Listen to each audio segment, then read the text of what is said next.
میرے ملک کے لیے ایک بہت ہی خوشائن وقت ہے۔ میں کیوں سمجھتا ہوں کہ یہ پاکستان کی تاریخ میں ایک ایسا وقت آیا ہے جو ہم سب کو اللہ کا شکر ادا کرنا چاہیے۔ وہ کیوں؟ کہ دیکھیں، ایک قوم کے اندر جب شعور آ جاتا ہے، جب وہ بیدار ہو جاتی ہے، جب اس کو سب سے بڑی بات کہ اپنے نظریے کی سمجھ آ جاتی ہے کہ کیوں بنی تھی یہ قوم، تو اس سے زیادہ ہم اللہ کا شکر ادا نہیں کر سکتے۔ میں نے یہ سارے کیمپین کے اندر اپنی قوم کو ایک ہی چیز بتائی کہ پاکستان کا مطلب کیا، لا الہ الا اللہ، اور تیرا میرا رشتہ کیا، لا الہ الا اللہ۔ دیکھیں، یہ ہے نظریہ پاکستان۔ لا الہ الا اللہ محمد رسول اللہ ایک فلسفے کا نام ہے۔ ہم اس کو جس دن ہم سمجھ گئے، ہم اپنا نظریہ سمجھ جائیں گے، اور جب ہم اپنا نظریہ سمجھ گئے تو یہ قوم ایک عظیم قوم بن جائے گی۔ کبھی بھی قوم نظریے کے بغیر نہیں بنتی۔ ایک قوم جس کا نظریہ ہی نہیں ہے، وہ قوم ہی نہیں بن سکتی۔ وہ ہجوم ہوتا ہے عوام کا۔ تو میں آج خوش ہوں؟ دیکھیں، جب ایک بیرونی سازش کے تحت ہمارے اوپر یہ امپورٹڈ حکومت مسلط کی گئی، تو سب سے بڑی بات یہ کہ عوام نے یہ پوچھنا شروع کیا کہ کیا اگر ہم نے انگریز کی غلامی سے نکل کے، پھر قائد اعظم نے جد و جہد کر کے ہندوز کی غلامی سے نکال کے پاکستان بنایا تھا، تو ہم کسی اور کی غلامی کے لیے تیار نہیں ہیں۔ اور جس طرح ایک بیرونی سازش جو ہمارے اس کے تحت ہمارے اوپر یہ لوگ مسلط کیے گئے، میں نے اپنی قوم کے اندر وہ شعور اور بیداری دیکھی جو میں ابھی تک نہیں دیکھی تھی۔ اور میں اس لیے خوش ہوں کہ اب ہم اللہ کے فضل سے ایک قوم بننے جا رہے ہیں۔ اور جب ایک قوم بن جاتی ہے نا، میرے پاکستانیوں سن لیں ذرا، جب ہم قوم بن جائیں گے اور بننے کی طرف جا رہے ہیں، تو یہ جو مسئلے ہیں نا ہمارے قرضے کے، ہمارے مسئلے ہیں کہ جی ہمارے پاس پیسہ نہیں ہے ملک چلانے کے لیے، یہ جتنے بھی ہمارے مسئلے ہیں، یہ سارے حل ہونا شروع ہو جائیں گے۔ آپ یہ سوچیں کہ اس ملک کی کتنی بدقسمتی ہے کہ جو لوگ اس ملک کے ایلیٹ ہیں، اشرافیہ ہیں، کتنے لوگ ہیں جو پیسے والے، جنہوں نے باہر فلیٹ نہیں لیے ہوئے، لنڈن میں فلیٹ لیے ہوئے ہیں، ملک سے باہر پیسہ رکھا ہوا ہے۔ یہ کیوں رکھا ہوا ہے؟ یہ اس لیے رکھا ہوا ہے کہ بلیو ہی نہیں کرتے پاکستان میں۔ آپ نے کبھی سنا ہے کہ برطانیہ یا فرانس یا یورپ یا وہ اپنے پیسے ملک سے باہر رکھیں، اپنے بچوں کو باہر کا شہری بنا دیں؟ کبھی آپ نے سنا ہے؟ تو ایک طرف ہم جو لیڈرشپ ہے وہ کہتی ہے کہ ہم پاکستان کے لیے مرنے کے لیے تیار ہیں، اور پیسے ہم نے اپنے باہر رکھے ہوتے ہیں، جائیدادیں ہماری باہر ہیں، ہم عیدیں باہر گزار رہے ہیں، اپنی چھٹیاں، علاج، سب کچھ باہر کر رہے ہیں، شاپنگ باہر ہے۔ دیکھیں، ایسے قوم نہیں بن سکتی۔ میں پہلی دفعہ یہ قوم کے اندر جو بیداری دیکھ رہا ہوں، میں نے اللہ کا خاص رات کو شکر ادا کیا کہ ایک وہ قوم جو اتنی قربانیوں سے بنی تھی، قائد اعظم کی اگر آپ ان کی تاریخ پڑھ لیں تو جس طرح کی وہ ان کی جو صحت تھی، اور جس طرح انہوں نے ایک اپنی صحت کو نظر انداز کر کے بیماری کا بھی نہیں پتہ چلوانے دیا ڈاکٹرز کو، تاکہ مخالفین کو نہ پتہ چل جائے، وہ پاکستان بننے سے روک دیں۔ اس طرح کی قربانیوں سے ملک بنا تھا۔ اور جو ہم بڑے ہو رہے تھے، سارے ایسٹ پنجاب سے جو لوگ آئے تھے، اور میری اپنی فیملی وہاں سے جب پارٹیشن کے اوپر آزادی پہ یہاں پاکستان آئے تھے، شاید ہی کوئی خاندان تھا جنہوں نے وہ قتل عام نہیں دیکھی۔ تو اس لیے جدھر آج ہم کھڑے ہیں، ہمیں ساری قوم کو فخر کرنا چاہیے کہ جس طرح لوگ نکلے، اور جس طرح پھر سے خواتین نکلی، یعنی گھروں میں انقلاب آیا، اور جو ہمارا نوجوان نکلا،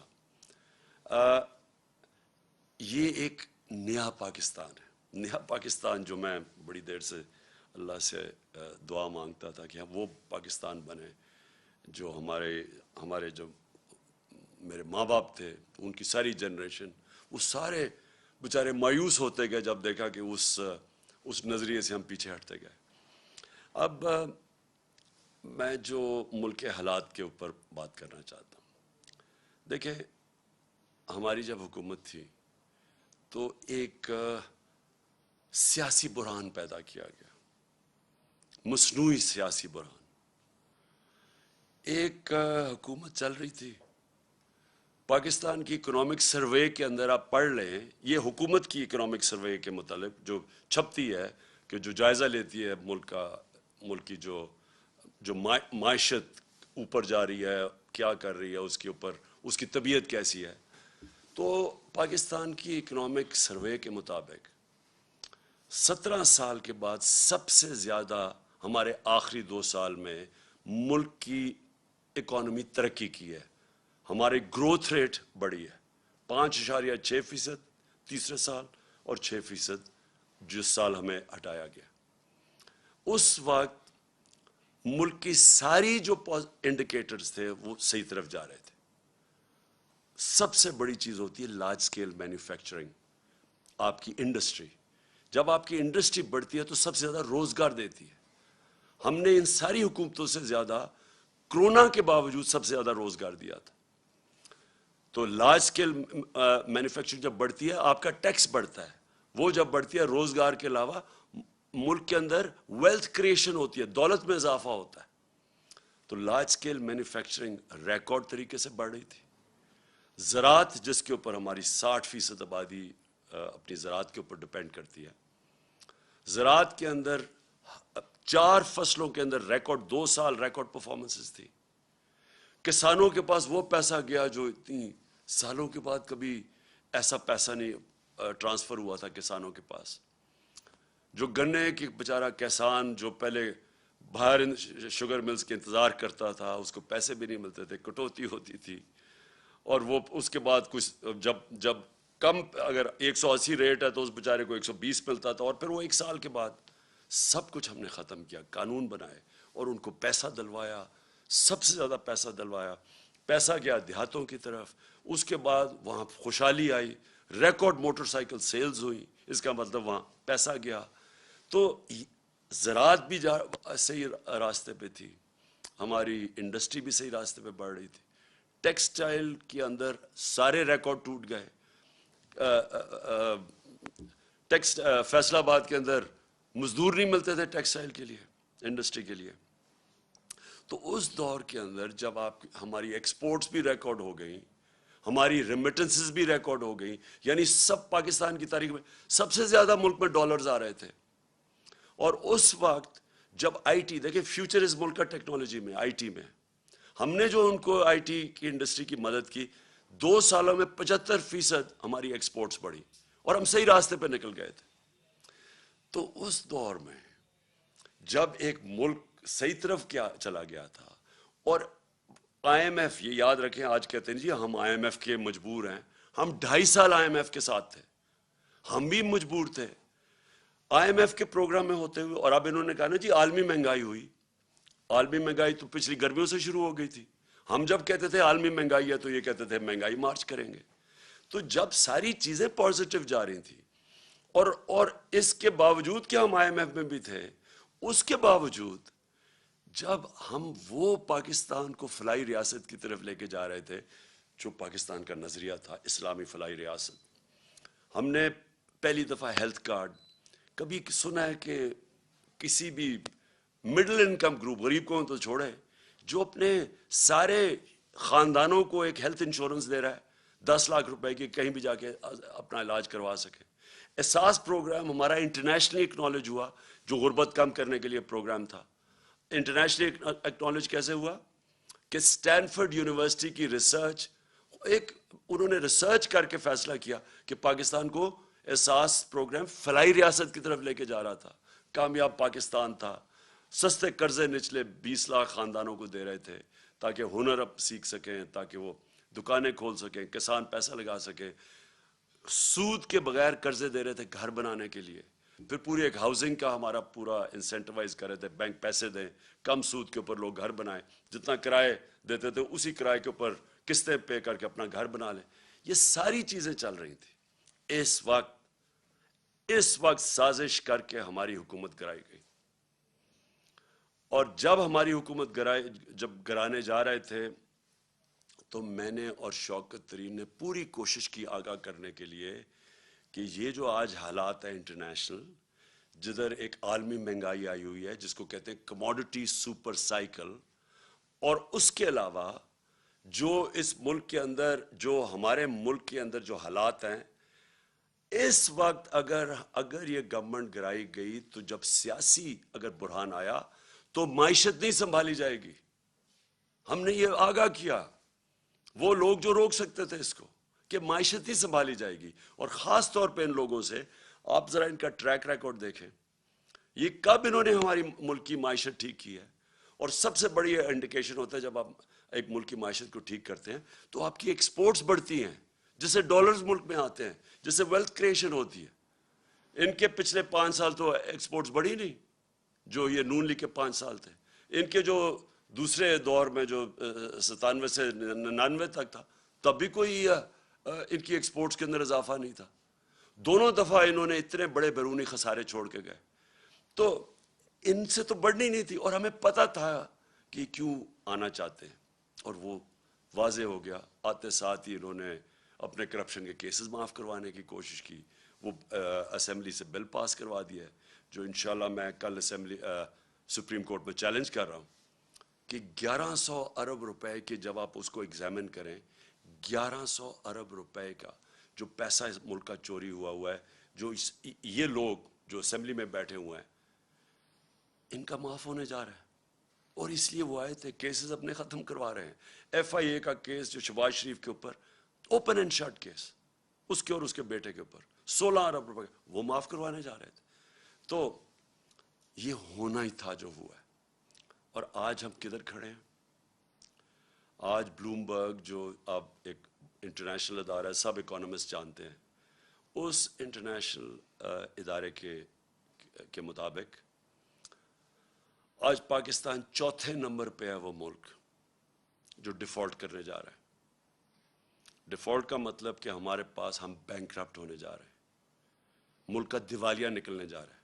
جس طرح سری لنکا جو نمبر 1 پہ ہے، جس طرح سری لنکا کا حال ہے، اب ہم 4تھے نمبر پہ آ گئے. اور موڈیز نے پاکستان کی نیگیٹو ریٹنگ کر دی ہے. موڈیز ہے جو ادارہ فیصلے کرتا ہے کہ ملک کے قرضے دینے کی اس کی کیا قابلیت ہے، قرضے واپس کرنے کی کیا قابلیت ہے.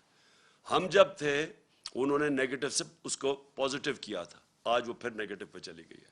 اس کا مطلب کہ ہمیں قرضے بھی ملیں گے تو بہت مہنگے قرضے ملیں گے. اور وہ بھی ہمارے جو بانڈز ہیں ان کی اب قیمت دیکھیں کدھر سے کدھر گئی ہے. یعنی کس قیمت کے اوپر پاکستان کو اب قرضہ ملے گا. مجھے جو سب سے زیادہ خطرہ ہے وہ وابڈا کا ہے. وابڈا خود قرضے لیتی تھی باہر یہ ڈیمز بنانے کے لیے، آج اس کی ریٹنگ نیچے گر گئی ہے. اس کا مطلب وابڈا کو باہر سے قرضے نہیں ملیں گے، اور یہ جو اتنی 50 سال کے بعد ڈیمز بنانے جا رہے تھے. تو آج یہ جو سارا معاشی بحران ہے، اس کی وجہ تھی یہ سیاسی بحران جو ان کی سازش کی وجہ سے آیا تھا. اور مجھے کوئی چیز نہیں نظر آ رہی کہ اب یہ اس کو کیسے روک سکتے ہیں. آپ یہ سوچیں کہ ریزروز ہمارے آدھے ہو گئے جب سے یہ آئے ہیں، جب سے یہ سیاسی بحران شروع کیا تھا اس سے اب آدھے ریزروز ہیں جو فورن ایکسچینج. روپیہ ہمارا گر کے تقریباً 28 روپے گر چکا ہے. اور سب سے خطرناک چیز یہ ہے کہ آئی ایم ایف کی اگریمنٹ کے سائن ہونے لگی ہے، روپے کو تو مضبوط ہونا چاہیے تھا، وہ مزید اور 10 روپیہ گر گیا.